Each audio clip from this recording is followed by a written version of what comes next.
अच्छा, अस्सलाम वालेकुम। आज के लेक्चर में हम अक्सर देख रहे हैं कि हम जो है पीएचपी की फ़ाइल को डेटाबेस से कैसे कनेक्ट कर सकते हैं। ठीक है, जो हमारी पीएचपी की फ़ाइल है उसको माइस्क्ल डेटाबेस से कनेक्ट करना है। ठीक है, अभी हम काम इसीलिए कर रहे हैं क्योंकि हम जब पीएचपी पे काम कर लेंगे, अब पीएचपी पे फॉर एग्जांपल सपोज फॉर्म बनाया, उस फॉर्म का डेटा कहीं जाके सेव भी तो होगा। वो कहाँ सेव होगा? हमारे डेटाबेस में। अब जब वो डेटाबेस में सेव होगा तो वो कैसे सेव होगा? ठीक है, सेव तो बाद में होगा, पहले कनेक्शन बनाने हैं। ठीक है, तो कनेक्शन कैसे बनाते हैं डेटाबेस और पीएचपी के दरमियान, वो मकसद बताने लगा हूँ। सबसे पहले आप अपना एडिटर ओपन कर लें, जो भी आप एडिटर यूज़ कर रहे हैं।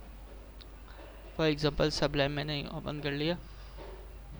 अब मैंने क्या किया, सबलाइम ओपन कर लिया। यहाँ पर अब मैं अपना वो अच्छा, तो यहाँ पर हमने क्या किया, ये अपना जो भी आप एडिटर हैं वो ओपन कर लें। जैसे मैं सबलाइम यूज़ कर रहा हूँ, आप जो भी यूज़ कर रहे हैं वो कर लें। और यहाँ पर हम क्या कहते हैं, एक फ़ाइल बनाते हैं पीएचपी की। अब आपने क्या करना है, पीएचपी की फ़ाइल आपको पहले भी बताई हुई है लेकिन दोबारा बताओ।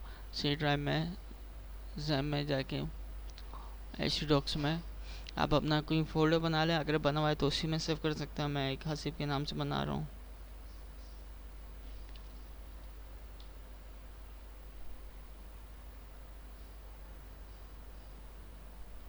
हसीब के नाम से मैंने फोल्डर बना दिया। मैंने इसको ओपन कर दिया। अब मैं इधर फाइल सेव करने लगा। मैंने कहा इंडेक्स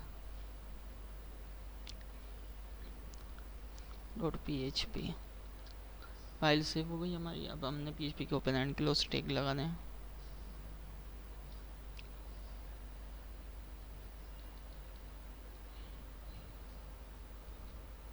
अब पीएचपी को माइस्क्ल डेटाबेस से कनेक्ट करने के लिए पीएचपी में माइस्क्ल कनेक्ट का एक फंक्शन होता है। उसमें हम 4 पैरामीटर देते हैं। एक होता है होस्ट, होस्ट बताते हैं हम। ठीक है, कि होस्ट कौन सा है। ठीक है, दूसरा फिर हम बताते हैं आपके यूज़र नेम, यूज़र नेम बताते हैं। ठीक है, चौथा हम बताते हैं पासवर्ड। और पांचवा हम चौथा हम बताते हैं डेटाबेस का नाम,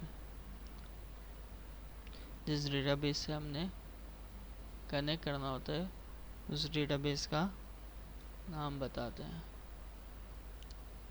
ठीक है, मैं यहाँ पर करके भी दिखाता हूँ आपको। माई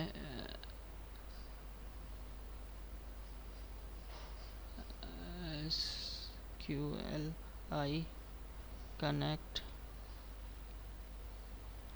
माइस्क्ल कनेक्ट, ये एक फंक्शन है। इसके थ्रू हम क्या कहते हैं, पीएचपी को कनेक्ट करते हैं डेटाबेस से। अब हमने क्या करना है, यहाँ 4 पैरामीटर देना है इसको ना। तो मैं एक 4 पैरामीटर बना लेता हूँ। मैंने क्या कहा, एक होस्ट, होस्ट के नाम से एक वेरिएबल बनाया। अब होस्ट क्या हमारा लोकल होस्ट है, तो मैंने क्या किया, लोकल होस्ट।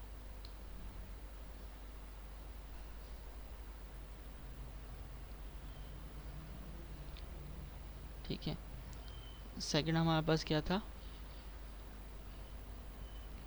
User name. तो एक मैं यूज़र नेम के नाम से क्या करता हूँ, वेरिएबल बनाता हूँ यूज़र नेम।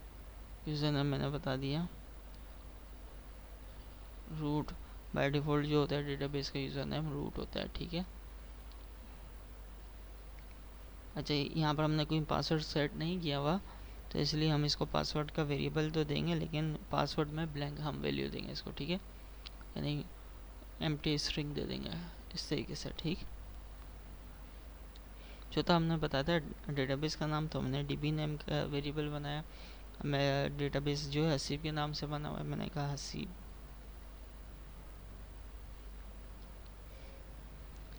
चारों, अब ये चार हमारे पास पैरामीटर रेडी हो गए। अब मैं चार को पास कर देता हूँ यहाँ पर इस मेथड में।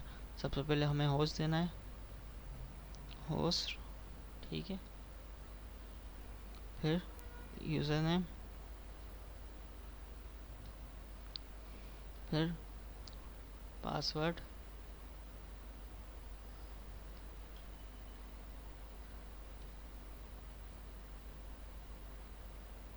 फिर हमारे पास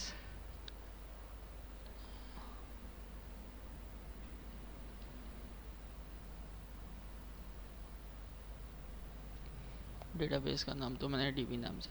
अब मैं अगर आपको ये चला के दिखाऊं फाइल,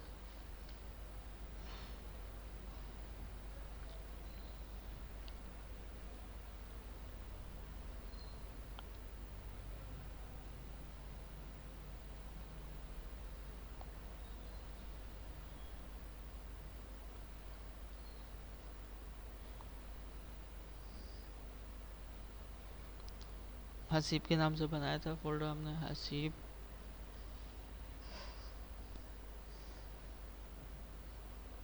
इंडेक्स डॉट php। अब ये फाइल चल गई है लेकिन कुछ आउटपुट नहीं आया। अब हमें पता नहीं चला कि डेटाबेस कनेक्ट हुआ या नहीं हुआ, तो हम क्या करते हैं, यहाँ कंडीशन लगा देते हैं। कंडीशन लगाने से पहले हम क्या करते हैं, एक वेरिएबल बनाते हैं जिसके अंदर हम इसका जो रिटर्न है मेथड का वो रखेंगे और चेक करेंगे। अगर वो रिटर्न वैल्यू ट्रू है तो हमें क्या message they, database connected.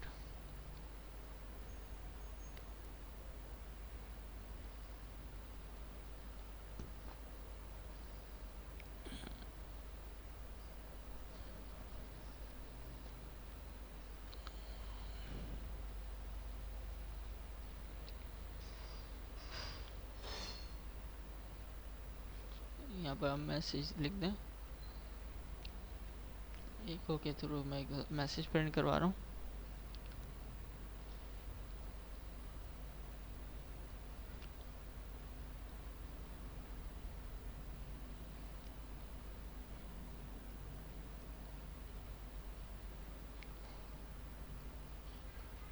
There database connected. ठीक है, तो इस तरीके से हमने क्या करना होता है, अपने जो पीएचपी फाइल है इसको डेटाबेस से कनेक्ट करना होता है। ठीक है, तो ये आज का मकसद टॉपिक था।